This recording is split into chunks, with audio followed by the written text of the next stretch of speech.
How's it going, ladies and gentlemen, and welcome to a brand new episode of the Strictly Nintendo podcast, where we're going to talk about the recent NX news. As we've all heard today from the briefing of the investors meeting that Nintendo held, the NX is launching in March of 2017. Now, obviously, this date is a little interesting. It's missing the 2016 holidays, and the holidays are considered, the biggest shopping time of the year. However, I work in sales, and I know that does extend well into the first and second quarter of the following year. You have to think about it. Plenty of people nowadays, they're getting cash. And after the holidays, they need something to spend that on. Well, the NX is going to be there. I mean, that period of March through May is still a hot time for retail. Not to mention, shortly thereafter, people are getting tax refunds. So, obviously we're going to have more money to spend at that point in time. And there's plenty of games that come out in February, March, and May. So, it's one of those things that's going to launch with Zelda, which, I'll get into that in a minute. And then you also have May. Then you also have the rest of the year. You have April, May, June, which are still typically decent times for games. And then you have a short period during the summer, followed by September, October, November, December. And there's going to be plenty of third-party games coming out in those times. Obviously, third-party games typically come out. There's a few during the first and second quarter of a year, but it's always the third, fourth quarter of the year that really big. Obviously, the fourth quarter the biggest. And if the NX is x86 architecture and it's easy to get games on, there's a potential of good third-party support in the first year. Now, Mr. Kimishima said that the main reason for launching it in March instead of at the end of this year was to ensure that there was plenty of games ready for the first year of the console, and that's a smart move. Now, I wrote in a blog post earlier today that, I originally believed that the NX would come out in September to October-ish of next year. And I felt that way because I felt that the Wii U, even if it only was around for 4 years, if it released in September, October-ish, that's technically 5 years on the Wii U. But I felt that it would be confusing to launch the NX and Zelda for the Wii U and the NX all at the same time this year and really not have that one last hurrah to send the Wii U off. I mean, look, we all know that the Wii U hasn't been the commercial success that we all wanted it to be. There was mistakes made. Clearly, we understand that, but Nintendo has supported this console for 4 years to make sure that those who invested in it are happy. And I'll talk about my experiences with the Wii U and my overall opinion of the Wii U in a podcast in the near future. But now we run into some interesting questions, and there's a few of them to go over. First and foremost is the announcement that the NX isn't going to be discussed at E3 this year. I think that's a big mistake. It's one of those things that we need to know something. As many people have pointed out, we're a year away from the launch of this system and we know nothing about it. And for it not to be discussed at E3, it's interesting at the least to say. I don't know why they made this decision. I do think it's a mistake. Even if it's just a brief discussion on the console and some of the things it may offer. Maybe a glimpse at the hardware itself.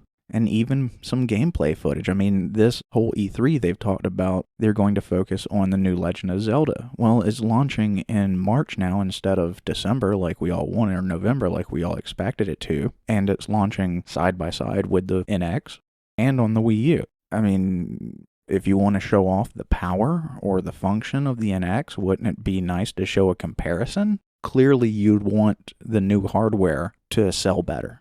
You don't want to abandon the Wii U owners, so you want to provide that game on the Wii U for those who aren't going to adopt the NX early. But at the same time, you want to move the NX. You want to get people excited. So why wouldn't you show side-by-side comparisons and say, here's what it looks like on the Wii U and all the great things, but here's the enhancements you'll be able to enjoy if you adopt the NX. And really show us why we would want to adopt the NX. And it's not just for Nintendo fans. I've said before, us Nintendo fans, we're going to be reading the Nintendo-centric news sites. We're going to be subscribed to the Nintendo-centric YouTube pages, etc. We're going to know these things. We're going to be watching the directs. It's about reaching people who aren't necessarily Nintendo fans and may invest in the console if it has something to offer them. So not taking that opportunity at E3 this year, I think, is a big mistake. And then there's the question of what's the last hurrah for the Wii U? What is the holiday game this year? Because the holiday game for this year is really the last hurrah for the Wii U. Once the NX launches in March, it doesn't really necessarily matter that Legend of Zelda is coming out on the Wii U because everyone's going to be focused on the new hardware, assuming that the new hardware has features and functionality that's going to captivate people beyond the Nintendo fan base. Now, there's plenty of great indie games coming out, many that have my attention, but when you look at major releases, there's Lego Star Wars Force Unleashed, and that comes out the same month as Tokyo Mirage. So that's June. What's beyond June? What does the Wii U have to offer in September, October, November, December? What games are going to be on the Wii U that's going to make us feel like we want to make that investment and keep us happy and energetic and looking at Nintendo so that when the NX comes, we have that feel of here Nintendo has been supporting the Wii U, they still closed out with a great year, and now we have the new hardware to look forward to. So Nintendo really needs to address these things. Nintendo needs to show us games that we don't know about, show us things that are going to be happening with the Wii U throughout the rest of the year. Not just indie games, but quality major releases beyond June. We need to know that there's investments to be made in this console and that we're going to be happy and not have a bitter taste in our mouth so that when the new console arrives, we have that good warm feeling and we know that this is the hardware we want to invest in. Now, this is not a doom and gloom discussion. Most of the Nintendo fan base is going to invest in the NX. I'm going to. I'm excited for it. I can't wait to see what it can offer. There's going to be plenty of people in the Nintendo fan base that have to be persuaded. And pretty much everyone outside of the Nintendo fan base is going to have to be persuaded. So I think Nintendo is missing a huge mark not talking about these things. They really need to do that, and especially with the past 4 years not being at the level that we expect from Nintendo in performance. I think they need to really hunker down and make a clear, concise marketing campaign and really make sure that people understand what it is and why it's worth the investment. They have to reach out. They have to persuade people.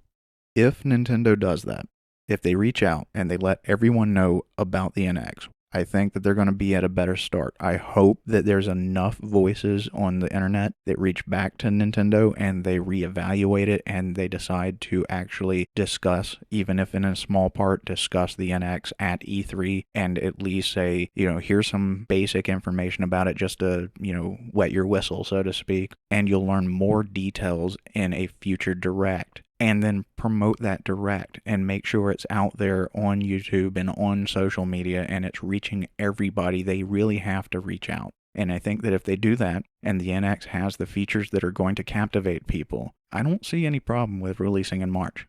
I don't think it's going to hurt the console at all. It may give a little bit of a slow startup, but I think that by the holidays 2017, if the features are there and the people know about the NX, there's going to be that library that by the end of the next year, people are going to want to invest in this console.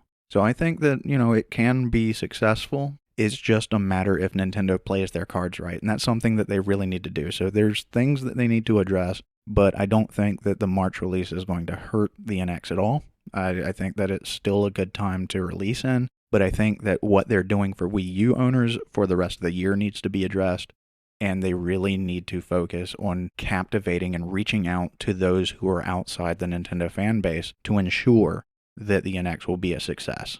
And that will do it for this episode of the Strictly Nintendo podcast. Until the next one, take care.